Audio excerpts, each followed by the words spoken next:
Yo, what's up, man? I'm GG, man. You're tuned in to the Green Gorilla channel. It's the place where black men can express themselves freely, straight up with no chasers, man. I usually don't do this. This is just impromptu, man. You know, this ain't my regular time. But I decided I needed to address this, man. Because I'm just wondering, man, like, for real, like, why is this guy Myron on Fresh and Fit? Why is he Coonin, man? Why are you doing the Daffy dance, bro? Like, why is it necessary, man, for you to throw African Americans under the bus, bro? Like, why? Now you're rolling around with Nick Fuentes and all of this, man, and you basically throwing black people under the bus for what? Money and subscribers, bro? Come on, man. That's how you fitting in? You know what I'm saying? You're going to create yourself or posture yourself as part of a buffer class of citizens, you know, who are better than the African-American darkies, slaves, or whatever the case may be, the field Negroes. That's how you're posturing yourself, bro? Come on, man. You got to do better than that, man. I thought you actually had some sort of class and respect about yourself, man. But this is just a new low for me, man. I just don't get it, bro. Okay? But anyway, man, let me just keep it a buck, man. I'm going to show you what the guy said, and here's my response to what it is that he said, because I just don't want to usher in ad hominems. You know, I want to face the facts and the funk. So here we go, man. Here's what this guy said, bro. Yo, how come Dr. Umar and Tariq scared of you? Bro.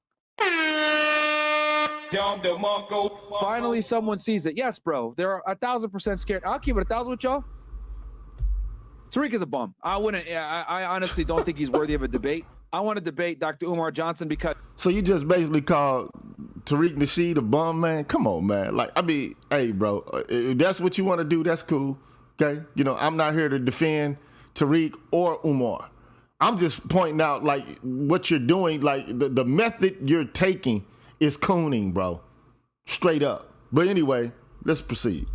If you want to kill a snake, you got to cut it off at the head, and Dr. Umar Johnson is by far the biggest systematic racism, the white man's oppressing me grifter there is. Like, he's by far the biggest, by far. Like, he's the one that's pushing this whole, you know, us against them mentality, and the white man is bad, and the white man is the reason why the black man can't get ahead of the United States. He is by far the leading talking head for that. So if I'm going to talk about this topic and I'm going to bring someone on our podcast, which is a pretty big platform, it's got to be worth it for us. So Umar Johnson is who I would debate on that. And just so y'all know, because he came out on Instagram today with a post saying some shit about, oh, they invited me on and I'm not going to go on and apologize, blah, blah, blah, blah, because they had this dude, Nick Fuentes, on. Bro. Now, let me make something perfectly clear, man. Nick Fuentes is a white nationalist who uses dog whistle politics, man, in order to propel himself forward in the public view, man. These are the facts. Now, why would you cozy yourself up to somebody like this? What? I don't understand. As a man who, you know, noticeably, you have African ancestry. Noticeably. I mean, it's sitting right there on your face, but I guess that, you know, because you're from, like, another portion of the world, or you can trace your ancestry back apart from that of African Americans, I guess that somehow makes you better, right? So now you can just cozy up to, you know, the white boys. Hey, man, I mean, you know, I'm better than them. I'm better than them peoples over there. I'm better than them. Is that what we doing, bro? But anyway, man, let me continue. We told him, you could come on and debate Nick Fuentes. What did he do? Turn into fucking Goku. Nope. He didn't want to do it. Nope. And honestly, if it's me and Nick, I could... You and Nick gonna partner up against Umar Johnson and Tariq Nasheed, and then the question I have to ask you as a black man, what is the point, bro? What is the point, man? For more butter biscuits? You get more chitlins and pig feet and hog maws and extra blankets on the plantation, bro? Come on, man. How far are you willing to go, bro? Come on, man. Why are you doing this, bro? That's my question. Like, why? What is the point, man? I'll take on Tariq and Umar. We'd absolutely destroy them. We would absolutely destroy them. And we wouldn't even have to get into, like, any of the IQ stuff. We would just straight IQ debate stuff? them on. What, bro? IQ stuff? Intelligence quotient stuff? What are you talking about, bro? The fact that what you have a stellar intelligence quotient above and beyond that of the rest of the what? The black population? The ADOS or FBA population? What are you insinuating here? That's what I'm trying to get at. I don't understand what it is that you're actually trying to say in that statement. I need for you to clarify those statements so that I can have a broader understanding of what you mean, because it really sounds like some racist eugenics type bullshit, if you ask me. That's what it sounds like. But okay, oh well. All right. How you are not oppressed as an African American in the United States or an FBA, foundationally Black American, whatever. You're not oppressed as an African American or an ADOS or FBA or whatever. He's going to demonstrate that. But then he contradicts himself about 30 seconds later, or maybe even 10 seconds later. Listen to this. They say all these excuses about why the black man can't get ahead. I'll give y'all one stat. All right, just to show you guys how ludicrous these guys are. In 1940, okay, 87% of blacks lived in poverty. By 1960, about 47% of blacks lived below the poverty line, okay? So a 40% drop. Also, keep in mind, this was before the civil rights era. So racism was at its highest. So please explain to me how you had a 40% drop of blacks living under the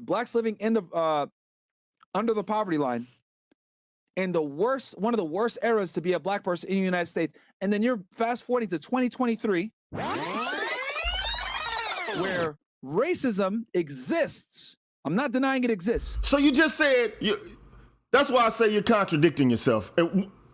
First, it doesn't matter, and black people are complaining about it, but then you admit that it exists. And then you use some off-the-wall statistic about poverty to demonstrate that, there was more poverty back then, and there's less racism now because of, the Civil Rights Act and other kind of measures that were supposed to repair the wrongdoing that was done in the past related to slavery and Jim Crow. Now all of a sudden that one stat is supposed to be demonstrative of the fact that black people are nothing but no good lazy loafers and chiselers, man. That's where we're going with this.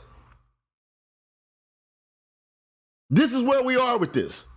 Come on, man. Hey, bro, I can't believe it. And look, I'm just let him talk for about 30 more seconds, and then I'm done with it, and then I'll respond to it. However, it is not strong enough to keep you back or hold you back from success. No way. But you're telling me people had way more obstacles back then, and they were able to not live in poverty? Come on, man. Get out of here. So I'm going to stop there, okay? And let me just say this, okay?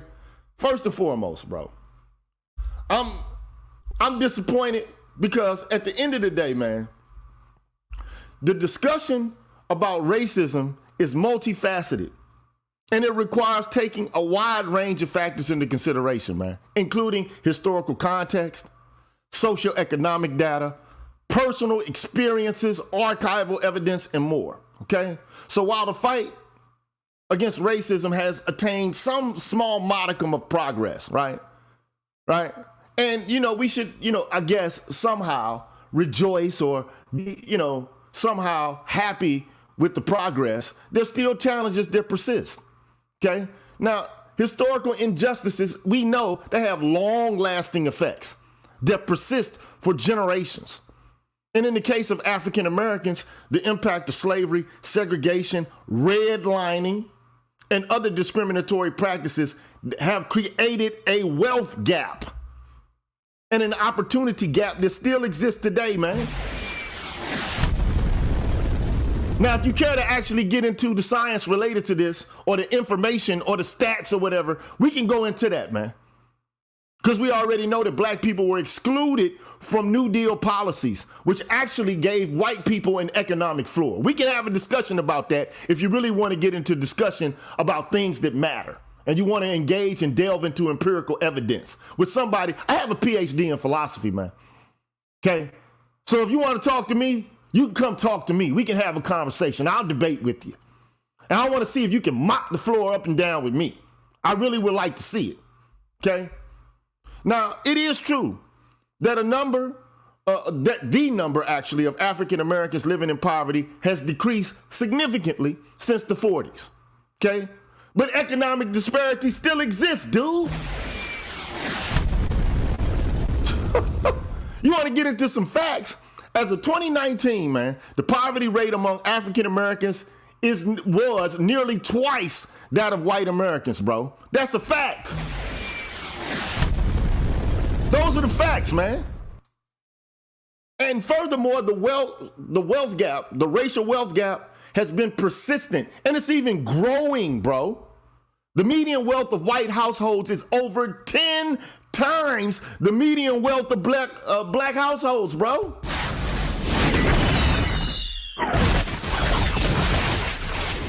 This is the fact. You can't explain it away, okay? You got educational disparities, which also exist, with African American students more likely to attend underfunded schools, less likely to graduate from high school or college compared to their white peers, okay? Now, if you want to start delving into the reasons why there's an education gap, we can have a conversation about that, especially as it pertains to black boys. We can have that conversation if you're willing and ready to have it. Okay? And these disparities are going to have significant impacts on lifetime earning potential, especially in a service-based economy that requires you more than likely to have some sort of post-high school education in order for you to matriculate up into success within the system, okay? You want to talk about the criminal justice system, and you're a fucking fed.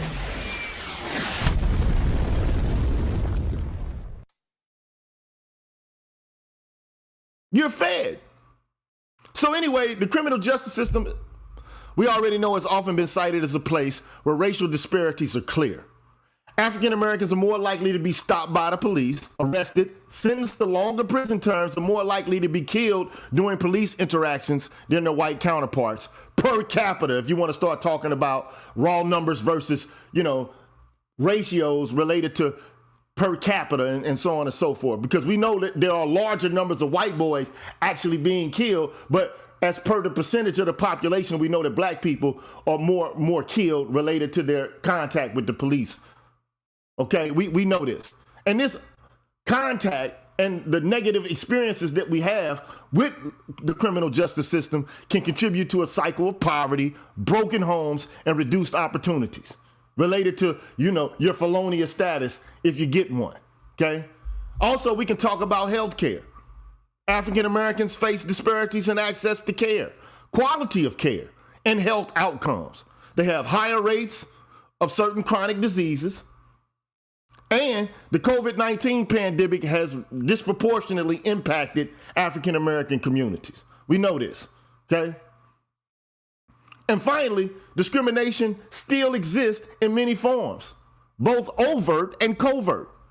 And this includes things like microaggressions, bias, both unconscious and conscious, hate crimes, and discrimination in hiring and promotions. We already know this, okay? And it's also worth noting, racism has evolved over time. It's not something that's static. It's protean. It changes. It shapeshifts.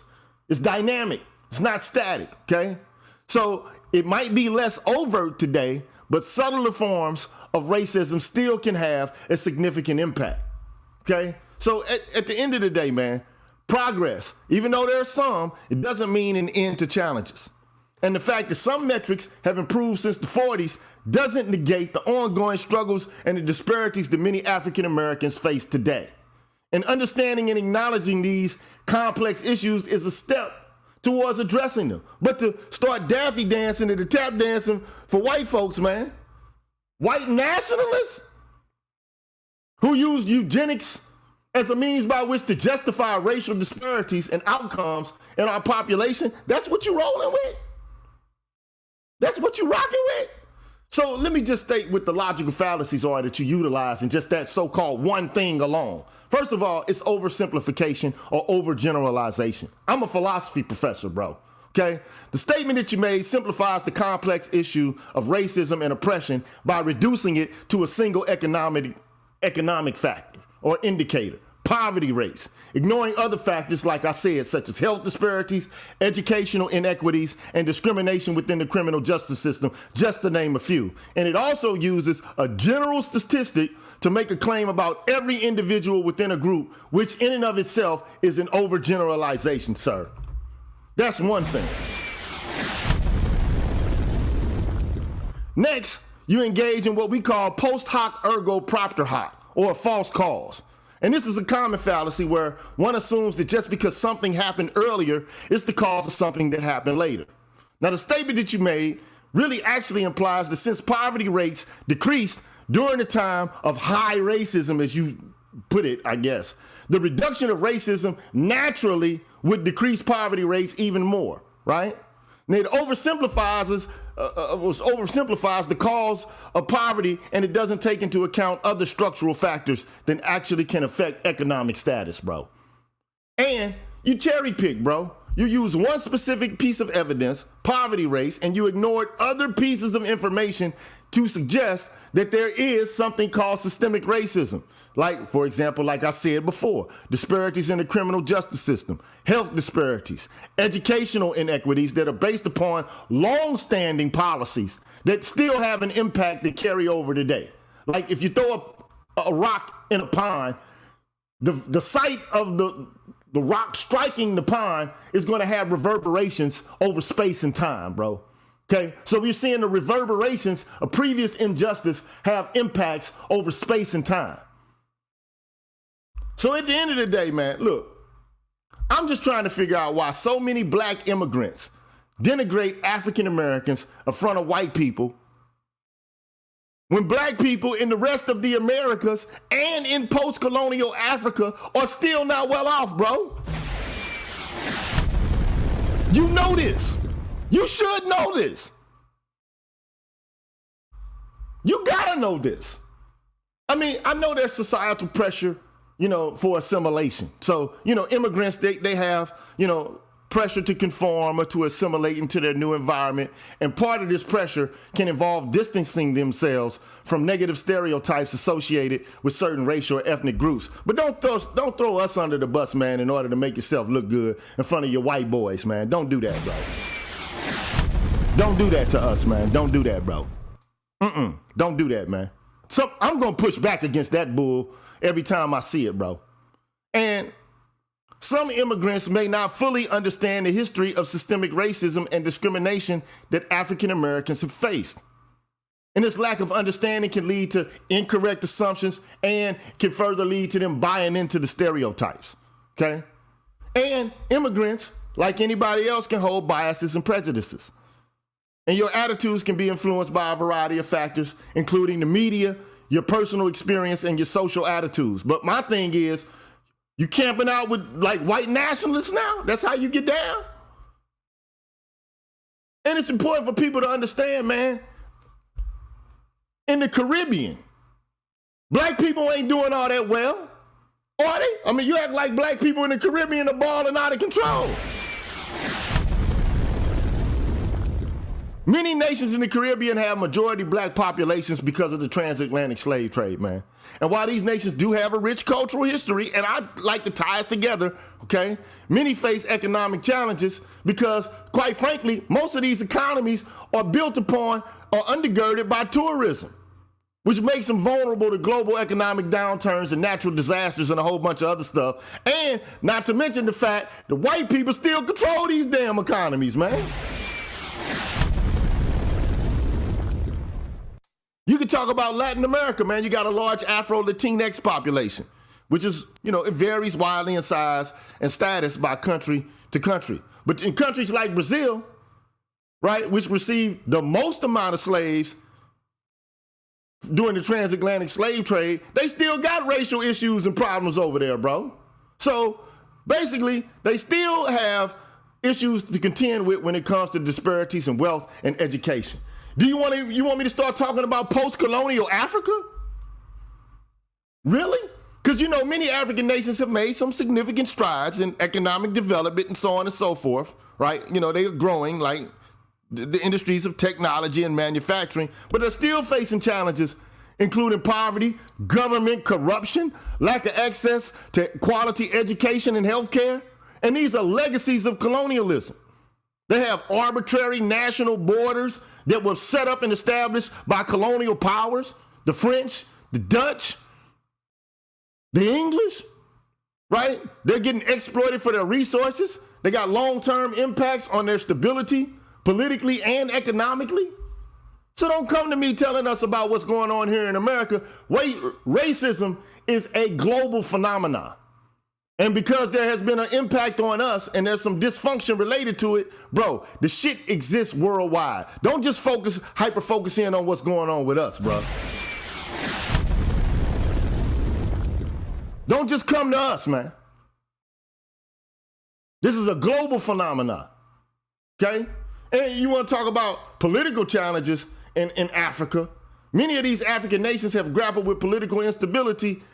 So, yeah, you got democracy, which has made some progress there, but some nations still struggle with authoritarian rule, political corruption, as I said before. Healthcare in Africa, there have been many improvements, okay? Child mortality rates, access to healthcare. Many African nations struggle with HIV, AIDS, malaria, and shit like that. So black people ain't doing well all over the globe, bro. And you can talk about like America, and you can talk about your Horatio Alger stories while you sit there and you talk to tick-head chicks, tag-head women and shit who really don't know shit at all. That's what you become accustomed to in terms of debating with people, bro. You got to do better than that, man. You got to do better than that, bro. You got to talk to people who have some information at their fingertips and who can challenge you and exchange back and forth. Not just with tag heads related to some red pill bullshit, bro. Get your game up, man. And stop throwing black people in America under the bus for money, bro. Stop fucking fetching and stepping it for white folks, man, for bread, bro. It's groveling. And as a person with African ancestry, you ought to be a fucking shame. Your daddy ought to be ashamed, and your goddamn mama ought to be a fucking shame of the bullshit you engaging in, bro. I'm out of here, man. I'm GG, man. And thank you for people who supported me today. I know it ain't my normal time. I should be on a little bit later, but this is some bullshit, bro. Even in North Africa, I understand it's still Africa. And the impact of colonialism still exists even there. And I know the dude might have some Arab ancestry, you know, whatever the case may be, but at the end of the day, you still got some African ancestry. And stepping and fetching it and bojangling around for white people for money and subscribers and clout is unscrupulous as far as I'm concerned. Where's your class? Where's your taste, sir? I'm out of here, man. I'll holler at y'all later, man.